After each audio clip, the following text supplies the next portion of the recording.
Nabudol-budol ang tindera sa isang pizza shop sa Samal, Bataan. Samantalang sa Nueva Ecija naman, isang remittance center ang hinold up ng lalaking nagpanggap na customer. Ang mga insidenteng nahulikam ay tinutukan ni Ivan Mayrina. Early bird ang lalaking ito sa kunwari customer sa isang remittance center sa Cabanatuan City. Kapansin-pansin di mapakali ang lalaki, patingin-tingin sa paligid. Humingi siya ng form sa teller. May sinagot na tawag sa kanyang cellphone at pasipat-sipat sa pintuan ng remittance center. Maya-maya inilabasan niya ang isang supot na may baril, saka tinutukan ng teller at tila may iniuutos na ilagay sa supot. Ilang saglit pa ay naglakad na ang suspect palabas sa remittance center. Pero ayon sa pulisya, wala naman natangay ang suspect na pera o anumang gamit mula sa remittance center. Gayunman, patuloy siyang hinahanap ng mga pulis.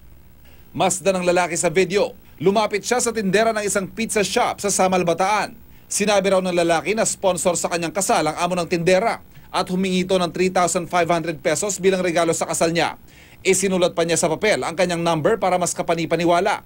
Ilang sandali ay nagring ang cellphone ng lalaki. Kunwari kausap daw niya ang amo ng tindera sa telepono. Naniwala naman ng tindera at ibinigay sa lalaki ang laman ng kaha na 2,800 pesos. May biglang tumawag po sa kanya. Tapos yun daw po yung boss ko. Parang na-block po. Parang na-block. Kaya... Hindi na po ako makapag-isip. Nang makuha ng suspect ang pera, mabilis na itong umalis.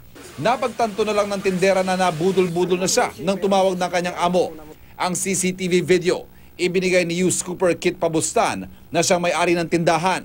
Naipablatter na raw nila sa pulisya ang insidente na nangyari lang sa tapat ng Municipal Hall. Ivan Mayrina, Nakatutok, 24 Oras.